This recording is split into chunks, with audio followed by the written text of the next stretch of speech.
Hello എല്ലാവർക്കും മഴതോരും മുമ്പേ സീരിയലിന്റെ വരാൻ പോകുന്ന ഒരു അടിപൊളി എപ്പിസോഡിന്റെ റിവ്യൂയിലേക്ക് സ്വാഗതം. അങ്ങനെ അലീന തന്റെ ചേച്ചിയാണെന്ന് രോഹിത് മനസ്സിലാക്കുന്നുണ്ട്. വമ്പൻ ട്വിസ്റ്റുകളോട് കൂടിയിട്ടുള്ള ഒരു മഹാ എപ്പിസോഡാണ് ഇന്ന് പറയാൻ പോകുന്നത്. അപ്പോൾ എല്ലാവരും വീഡിയോ മുഴുവനായിട്ടുണ്ട്. നിങ്ങളുടെ അഭിപ്രായങ്ങളൊക്കെ ഒന്ന് കമന്റ് ചെയ്യണേ. അങ്ങനെ നമ്മുടെ വൈജിക്ക് ഒരു ആക്സിഡന്റ് ഒക്കെ പറ്റി വൈജി ഹോസ്പിറ്റലാണ്. വൈജിയുടെ കണ്ടീഷൻ കുറച്ച് ക്രിട്ടിക്കൽ ആയതുകൊണ്ട് തന്നെ എല്ലാവരും അവിടെ ഹോസ്പിറ്റലിലായിരിക്കും. ബാലചന്ദ്രനും വൈജിയുടെ സഹോദരന്മാരും എല്ലാവരും ഹോസ്പിറ്റലിലുണ്ട്. അങ്ങനെ ഒരു അത്യാവശ്യത്തിന് വേണ്ടിയിട്ട് രോഹിത് വീട്ടിലെത്തുന്നുണ്ട്. രോഹിത്തിന്റെ ഫോണിലാണെങ്കിൽ ചാർജും ഇല്ല, അതുപോലെ തന്നെ ഫോണിൽ റീചാർജും കഴിഞ്ഞു. ആരോടെങ്കിലും ഒന്ന് പറയാന്ന് വെച്ചാൽ ഫോണിൽ ബാലൻസും ഇല്ല. ഇനി ഞാൻ എന്ത് ചെയ്യുമെന്ന് ഓർത്തുകൊണ്ട് രോഹിത് അങ്ങനെ അവിടെ കുറെ നേരം നിൽക്കുകയാണ്. പിന്നീട് മുത്തശ്ശിയുടെ അടുത്തേക്ക് ചെല്ലുന്നുണ്ട്. അപ്പൊ അവിടെ അലീനയും മുത്തശ്ശിയും ആയിരിക്കും റൂമിൽ ഉണ്ടാവുക. അങ്ങനെ രോഹിത് ചോദിക്കുന്നുണ്ട്, മുത്തശ്ശിയുടെ ഫോൺ ഒന്ന് തരുമോ, എന്റെ ഫോണിൽ ബാലൻസ് ഇല്ല, എന്റെ ഫ്രണ്ടിനെ ഒന്ന് വിളിച്ചിട്ട് അവനെ കൊണ്ട് റീചാർജ് ചെയ്യിപ്പിക്കാനാണെന്ന് പറയുമ്പോൾ, അതെന്തിനാണ് മോനെ, നീ വിളിച്ചോ മോളെ അനീനെ, എന്റെ ഫോൺ ഒന്ന് അവനെ എടുത്തു കൊടുത്തേ എന്ന് പറയുമ്പോൾ അലീന അവിടെ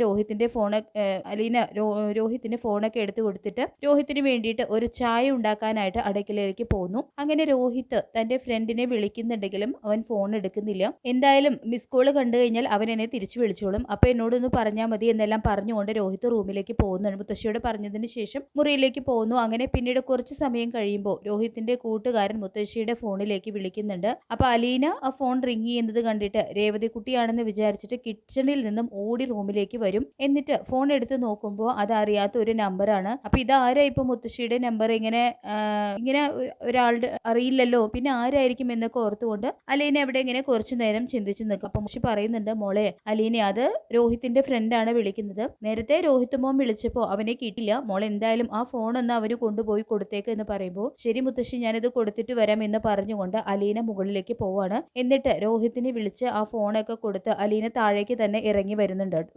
അപ്പോൾ രോഹിത് ആണെങ്കിൽ തന്റെ കൂട്ടുകാരനോട് പറയുന്നുണ്ട്, എടാ നീ ഒന്ന് എന്റെ നമ്പറിലേക്ക് റീചാർജ് ചെയ്യും, ക്യാഷ് ഒക്കെ ഞാൻ നിനക്ക് പിന്നെ തരാം, ഞാനിപ്പോ എന്റെ ഫോണിൽ ബാലൻസ് ഇല്ലാത്തത് കൊണ്ട് മുത്തശ്ശിയുടെ ഫോണിൽ നിന്നാണ് ഞാൻ നിന്നെ വിളിക്കുന്നത് എന്ന് പറയുമ്പോൾ, ഓക്കെ എടാ, അതൊക്കെ ഞാൻ എന്തായാലും ചെയ്യാം, അതൊക്കെ പോട്ടെ, നിന്റെ അമ്മയ്ക്ക് ആക്സിഡന്റ് പറ്റിയതൊക്കെ ഞാൻ അറിഞ്ഞു, അമ്മയ്ക്ക് ഇപ്പൊ എങ്ങനെയുണ്ടെന്ന് ചോദിക്കുമ്പോൾ അമ്മയ്ക്ക് കുറച്ച് സീരിയസ് ആയിരുന്നു, ഇപ്പൊ കുറച്ച് ഓക്കെ ആയിട്ട് വരുന്നുണ്ട് എന്നൊക്കെയാണ് എന്നോട് അങ്കിള് പറഞ്ഞത്.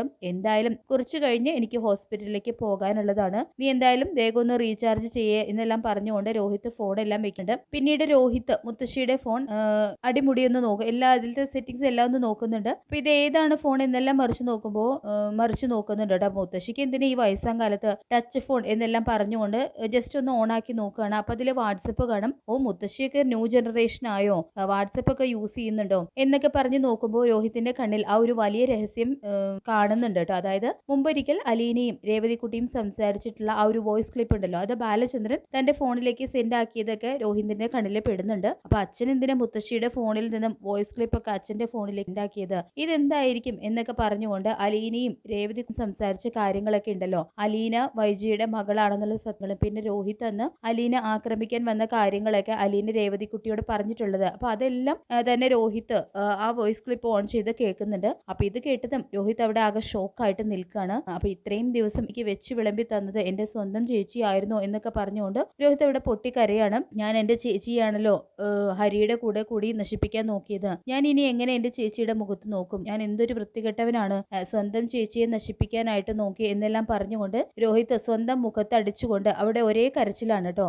ചേച്ചി എന്നോട് ഒരുപാട് വട്ടം പറഞ്ഞിരുന്നു, നീ എന്റെ അനിയനാണ്, ഞാൻ നിന്റെ ചേച്ചിയാണെന്നൊക്കെ, ഒരു ദിവസം നീ എന്നോട് ഈ ചെയ്തു കൂട്ടിയതിനൊക്കെ കരയും രോഹിത് എന്നൊക്കെ ചേച്ചി അന്ന് പറഞ്ഞിരുന്നു, നീ എന്നെ ചേച്ചി എന്ന് വിളിക്കും എന്നൊക്കെ അലീന പറഞ്ഞ എല്ലാ കാര്യങ്ങളും രോഹിത്തിന്റെ മനസ്സിലേക്ക് കടന്നു വരുന്നുണ്ട്. അപ്പൊ അതെല്ലാം കൂടി ഓർത്തിട്ട് രോഹിത് ചങ്ക് പൊട്ടി കരയാണ് കേട്ടോ. പിന്നീട് കുറെ നേരം കഴിഞ്ഞ് രോഹിത് കണ്ണൊക്കെ തുടച്ച് മുത്തശ്ശിയുടെ ഫോൺ കൊണ്ടുകൊടുക്കാനായിട്ട് പോവാണ്. രോഹിത്തിന്റെ മുഖം കണ്ടിട്ട് മുത്തശ്ശി ചോദിക്കുന്നുണ്ട്, എന്താടാ മോനെ, നിന്റെ മുഖമൊക്കെ വല്ലാതായിട്ടുണ്ടല്ലോ, എന്താ പറ്റിയെന്ന് ചോദിക്കുമ്പോൾ, അതൊന്നുമില്ല മുത്തശ്ശി, ചെറിയൊരു തലവേദന എന്നെല്ലാം പറഞ്ഞുകൊണ്ട് മുഖ്യ ഫോൺ തിരിച്ചു കൊടുത്തിട്ട് രോഹിത് വേഗം പോകുന്നുണ്ട്. എന്നിട്ട് അടുക്കള ഭാഗത്തേക്ക് രോഹിത് ഒന്ന് എത്തി നോക്കുന്നുണ്ട് കേട്ടോ. അപ്പൊ അലീനയാണെങ്കിൽ അവിടെ ജോലി ചെയ്യുന്ന തിരക്കിലാണ്. പാവ എന്റെ ചേച്ചി ഒരു പരാതിയോ പരാഭവമോ ഇല്ലാതെ ഞങ്ങളെയൊക്കെ കൂടെപ്പിറപ്പുകളെ പോലും, അമ്മ ഇത്രയൊക്കെ തെറ്റ് ചെയ്തിട്ടും അമ്മയ്ക്ക് താങ്ങും തണലുമായിട്ട് ആരെങ്കിലും ചെയ്യൂ ഇങ്ങനെയൊക്കെ, സ്വന്തം വീട്ടിൽ പട്ടിപ്പണി എടുത്ത് ആ കുടുംബത്തെ കാത്തു സൂക്ഷിക്കുന്നു, ചേച്ചിക്ക് വേണമെങ്കിൽ എല്ലാ സത്യവും അവിടെ പറയാവുന്നതേ ഉള്ളൂ, പക്ഷെ ചേച്ചി ഒരു കുടുംബം തകരേണ്ടെന്ന് വെച്ച് ആരോടും ഒന്നും പറയുന്നില്ല, എല്ലാവരുടെയും ആട്ടും തൊപ്പും കേട്ട് ഇവിടെ ജീവിച്ചു പോകുന്നു, വെറുതെയല്ല എന്റെ അച്ഛന്റെ സ്വഭാവം പെട്ടെന്ന് മാറിയത്, അച്ഛൻ ഇത് അറിഞ്ഞതുകൊണ്ടായിരിക്കും അമ്മയോട് ദേഷ്യം എന്നൊക്കെ രോഹിത് അലീനയെ നോക്കി ഇങ്ങനെ ഒരു സൈഡിൽ നിന്നുകൊണ്ട് ചിരിക്കുകയാണ്. എന്നിട്ട് രോഹിത് വീണ്ടും മുത്തശ്ശിയുടെ മുറിയിലേക്ക് തന്നെ പോകുന്നുണ്ട് കേട്ടോ. അപ്പോ മുത്തശ്ശി ചോദിക്കും, എന്താ പറ്റിയത്, നീ വീണ്ടും ആ ഹരിയുടെ കൂടെ എന്താടി എന്തെങ്കിലും കുഴപ്പത്തിൽ ചാടിയോ, നിന്റെ മുഖമൊക്കെ വല്ലാതിരിക്കുന്നു എന്നൊക്കെ മുത്തശ്ശി വീണ്ടും ചോദിക്കുന്നുണ്ടെങ്കിലും രോഹിത് അതൊക്കെ കേട്ട് തല താഴ്ത്തി നിൽക്കുകയാണ് കേട്ടോ ചെയ്ത. എന്നിട്ട് രോഹിത് മുത്തശ്ശിയുടെ അടുത്ത് ചെന്നിരിക്കുന്നുണ്ട്. മുത്തശ്ശിക്ക് ഇപ്പൊ എങ്ങനെയുണ്ട് എന്നെല്ലാം ചോദിക്കുമ്പോൾ ഇനി എനിക്ക് ചത്താലും വേണ്ടില്ല കുഞ്ഞ്, നീയൊക്കെ എന്നോട് ഇങ്ങനെയെങ്കിലും ചോദിച്ചല്ലോ. ആകെ എന്നെ ഒന്ന് ശ്രദ്ധിക്കുന്നത് ആ കൃഷ്ണമോളും മനുമോനുമാണ്. പിന്നെ അലീനെ കൊച്ച്, ആ കൊച്ചിന്റെ കാര്യം പറയാത്തതാണ് നല്ലത്. ആ കൊച്ചി ഇവിടെ കിടന്ന് എത്രമാത്രം കഷ്ടപ്പെടുന്നു. അതിനെ പോലെ ഒരു സെർവന്റിനെ കിട്ടിയത് നിന്റെ അമ്മയുടെ ഭാഗ്യമാണ് എന്നൊക്കെ മുത്തശ്ശി പറയുമ്പോൾ അത് കേട്ടിട്ടും രോഹിത് ഒന്നും മിണ്ടുന്നില്ല. അപ്പോ അവളെ പറഞ്ഞത് നിനക്ക് ഇഷ്ടമായി കാണില്ല, നിനക്കും നിന്റെ അമ്മയ്ക്കും ബബിത മോൾക്കൊന്നും അവളെ ഇഷ്ടമല്ലല്ലോ. എടാ മോനെ, അവള് നിങ്ങളോടൊക്കെ എന്ത് തെറ്റാണ് ചെയ്തത്? നിന്റെയൊക്കെ തുണികൾ കഴുകി മടക്കി വെച്ച് തരുന്നില്ലേ? പോരാത്തിന് നിങ്ങൾക്കൊക്കെ വെച്ച് വിളമ്പി ഇവിടെ കിടന്ന് പണിയെടുക്കുന്നില്ലടാ. ഒരു ഹോം നേഴ്സായി വന്നിട്ട് അവൾ ഇവിടുത്തെ മൊത്തം പണിയും ചെയ്യുന്നില്ലേ? എന്നിട്ടും അവൾക്ക് കൊടുക്കുന്ന ശമ്പളം ഒരു ഹോം നേഴ്സിന്റെ മാത്രം. ഇതൊക്കെ എന്നൊക്കെ മുത്തശ്ശി ഇങ്ങനെ അലീനയെ കുറിച്ച് പറയുന്നത് കേൾക്കുമ്പോൾ രോഹിത്തിന് ആകെ സങ്കടമാവുന്നുണ്ട്. രോഹിത്തിന്റെ ഈ മട്ടും ഭാവമൊക്കെ മൂഡ് ഓഫ് ഒക്കെ കണ്ടിട്ട് മുത്തശ്ശി വീണ്ടും ചോദിക്കുന്നുണ്ട്, എടാ മോനെ, നിനക്ക് എന്താ പറ്റിയത്? എന്തെങ്കിലും പ്രശ്നമുണ്ടോ? നിന്റെ കയ്യിൽ പൈസ ഇല്ലേ? ഇല്ലെങ്കിൽ നീ മുത്തശ്ശിയുടെ ഫോൺ കൊണ്ടുപോയിക്കോ എന്ന് പറയുമ്പോൾ അതൊന്നും വേണ്ട മുത്തശ്ശി, ഫോണൊക്കെ റീചാർജ് ചെയ്തു എന്ന് പറയുമ്പോൾ പിന്നെ എന്താ നിന്റെ പ്രശ്നം? നീ ഒരു കാര്യം ചെയ്യാം, മോൻ കുറച്ചു നേരം മുകളിൽ പോയിട്ട് റെസ്റ്റ് എടുത്തോ,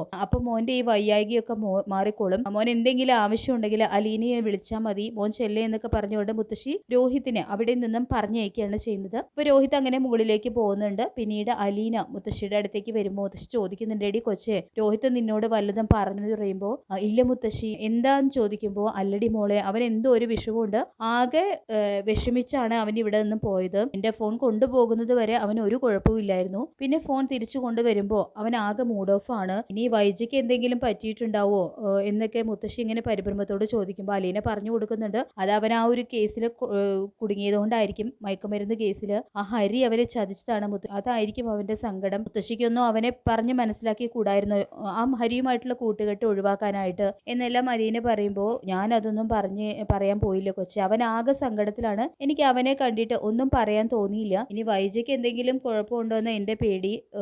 എന്തായാലും അവനിടയ്ക്ക് എന്റെ അടുത്തേക്ക് വരാ എന്നൊക്കെ പറഞ്ഞിട്ടുണ്ട്. അപ്പൊ ഞാൻ അവനെ കാര്യങ്ങളെല്ലാം പറഞ്ഞ് മനസ്സിലാക്കിക്കോളാം എന്നെല്ലാം മുത്തശ്ശി അലീനയോട് പറയുന്നുണ്ട്. പിന്നീട് അലീന മുത്തശ്ശിയോട് ചോദിക്കുന്നുണ്ട്, മാഡത്തിന് ഇപ്പൊ എങ്ങനെയുണ്ട്? ഹോസ്റ്റലിൽ നിന്നും ആരെങ്കിലും വിളിച്ചിരുന്നു എന്ന് ചോദിക്കുമ്പോൾ വിളിച്ചിരുന്നു, ഗംഗാധരൻ വിളിച്ചിരുന്നു, വൈജമോൾ ഇപ്പൊ ഓക്കെ ആയി വരുന്നു എന്നാണ് അവൻ പറഞ്ഞത്. എന്തായാലും ഈ ഒരു ആക്സിഡന്റിനോട് കൂടി വൈജമോളും ബാലചന്ദ്രനും തമ്മിലുള്ള ആ യുദ്ധം അങ്ങോട്ട് അവസാനിച്ചു. അവൻ അവളെ കയറി കണ്ടു എന്നൊക്കെയാണ് ഗംഗാധരൻ പറഞ്ഞത്. അവനാണ് അവൾക്ക് കൂട്ടിയിരിക്കുന്നത് എന്നൊക്കെ പറയുമ്പോൾ അലീനയ്ക്ക് ഒരുപാട് സന്തോഷമാവുന്നുണ്ട്. താൻ വന്നതിൽ പിന്നെയാണല്ലോ അവർക്കിടയിൽ പ്രശ്നങ്ങളൊക്കെ ഉണ്ടായത്. ഇപ്പോൾ ആ പ്രശ്നങ്ങളൊക്കെ ഒരു വിധത്തിൽ സോൾവ് ആയിട്ട് വരുന്നുണ്ട് എന്നറിയുമ്പോൾ അലീനയ്ക്ക് ഒരുപാട് സന്തോഷമാവുന്നുണ്ട്. അലീന നിറകണ്ണുകളോട് കൂടി അങ്ങനെ ഓരോന്ന് ചിന്തിച്ചുകൊണ്ട് നിൽക്കുകയാണ് കേട്ടോ. പിന്നീട് രോഹിത് ഭക്ഷണം കഴിക്കാനായിട്ട് ഡൈനിങ് ടേബിളിൽ വന്നിരിക്കുന്നുണ്ട്. ചെയറൊക്കെ വലിക്കുന്ന ഒച്ച കേട്ട് ആരാന്ന് നോക്കാനായിട്ട് അലീന മുത്തശ്ശിയുടെ റൂമിൽ നിന്ന് ഇങ്ങനെ ജസ്റ്റ് എത്തി നോക്കും. അപ്പൊ രോഹിത് ഭക്ഷണം കഴിക്കാനായിട്ട് വന്നിരിക്കുന്നതാണ് അലീന കാണുക. അപ്പോൾ അലീന വേഗം കണ്ണൊക്കെ തുടച്ചിട്ട് രോഹിത്തിന് ഭക്ഷണം എടുത്ത് കൊടുക്കുന്നുണ്ട്. എന്നിട്ട് ഭക്ഷണമൊക്കെ വിളമ്പി കൊടുത്ത ശേഷം അലീന കിച്ചണിലേക്ക് പോകാൻ തുടങ്ങുകയാണ്. അപ്പോൾ രോഹിത് ചോദിക്കുന്നുണ്ട്, ചേച്ചി ഭക്ഷണം കഴിച്ചു എന്ന് രോഹിത് ചോദിക്കുമ്പോൾ രോഹിത്തിന്റെ ഈ ഒരു ചോദ്യം കേൾക്കുന്നതും അലീന ആകെ ഞെട്ടിത്തെറിച്ച് നിൽക്കുകയാണ്. ഇവൻ എന്നോട് എന്താ ചോദിച്ചത് എന്നൊക്കെ ചിന്തിച്ചുകൊണ്ട് അലീന ഇങ്ങനെ 4 സൈഡും നോക്കുന്നുണ്ട് കേട്ടോ. ഇനി വേറെ ആരെങ്കിലും ഇവിടെ ഉണ്ടോ എന്നൊക്കെ പറഞ്ഞുകൊണ്ട് അലീന അങ്ങനെ ചുറ്റും നോക്കുകയാണ്. എടാ മോനെ, നീ മുത്തശ്ശി കഴിച്ചോ എന്നാണ് ചോദിച്ചത് എന്ന് ചോദിക്കുമ്പോൾ രോഹിത് അവിടെ തല താഴ്ത്തി പിടിച്ചുകൊണ്ട് ഇങ്ങനെ പറയും, അല്ല ചേച്ചി കഴിച്ചോ എന്നാണ് ഞാൻ ചോദിച്ചത് എന്ന് രോഹിത് വീണ്ടും ചോദിക്കുമ്പോൾ അത് കേൾക്കുമ്പോൾ അലീന ശരിക്കും വീണ്ടും ഞെട്ടുന്നുണ്ട് കേട്ടോ. ഞാൻ കഴിച്ചു, അല്ല കഴിച്ചോളാം എന്നൊക്കെ അലീന രോഹിത്തിന്റെ അടുത്ത് പറയുന്നുണ്ട്. അലീനയ്ക്കാണെങ്കിൽ ആകെ ഒരു വെപ്രാളം രോഹിത്തിന്റെ ഈ മാറ്റമൊക്കെ കണ്ടിട്ട്. എന്നാ ചേച്ചി എന്റെ കൂടെ ഇരുന്നോ, നമുക്ക് ഒരുമിച്ച് കഴിക്കാം എന്ന് പറയുമ്പോൾ നീ എന്താ ഈ പറഞ്ഞ്, നിന്റെ കൂടെ ഇരിക്കാനോ എന്ന് ചോദിക്കുമ്പോൾ അതേ ചേച്ചി എന്ന് പറയുന്നുണ്ട് കേട്ടോ രോഹിത്. അപ്പൊ അലീന പറയുന്നുണ്ട്, നീ കഴിച്ചോ, ഞാൻ പിന്നെ കഴിച്ചോളാം എന്നും മറുപടി കൊടുക്കുകയാണ് അലീന ചെയ്യുന്നത്. ചേച്ചി നാളെ നീലഗിരിയിലേക്ക് വരുന്നുണ്ടോ അമ്മയെ കാണാൻ? ഞാൻ നാളെ എന്തായാലും അങ്ങോട്ട് പോകുന്നുണ്ട്, ചേച്ചി വരുന്നുണ്ടോ എന്ന് ചോദിക്കുമ്പോൾ അലീന ഓർക്കുന്നുണ്ട്, ഇവൻ എന്നെ ചതിക്കാൻ വേണ്ടിയായിരിക്കും എന്നെ കൊണ്ടുപോകുന്നത്, ഇതാ വൃത്തികെട്ട ഹരിയുടെ പ്ലാൻ ആയിരിക്കും. ഇന്നലെ വരെ എന്നെ കണ്ടാൽ നോക്കി പേടിപ്പിച്ചും വഴക്കുണ്ടാക്കിയും നടന്ന് ഇവന് ഇപ്പൊ പെട്ടെന്ന് ഇങ്ങനെ ഒരു മാറ്റം, ഇത് അവൻ എന്നെ ട്രാപ്പിൽ പെടുത്താൻ തന്നെയായിരിക്കും എന്നൊക്കെ അലീന അവിടെ ഇങ്ങനെ ചൂണ്ട് നിൽക്കുന്നുണ്ട്. ചേച്ചി ഒന്നും മറുപടി പറഞ്ഞില്ല എന്ന് വീണ്ടും രോഹിത് ചോദിക്കുമ്പോൾ ഞാൻ വരുന്നില്ല, എന്നെ കണ്ടാൽ മേഡത്തിന് ഇഷ്ടമായി എന്ന് വരില്ല, പിന്നെ മുത്തശ്ശി ഇവിടെ തനിച്ചായി പോവും, അതുകൊണ്ട് നീ പോയിക്കോ എന്ന് പറയുമ്പോൾ രോഹിത് പറയുന്നുണ്ട്, ഓക്കെ എന്നാ ശരി ഞാൻ പോയിക്കോളാം എന്നാണ് കേട്ടോ രോഹിത് പറയുന്നത്. അപ്പോൾ അലീനയ്ക്കാണെങ്കിൽ ഒന്നും ഒന്നും അങ്ങോട്ട് മനസ്സിലാവുന്നില്ല. ഇവനിപ്പോൾ എന്താ ഇങ്ങനെ ഒരു മാറ്റം.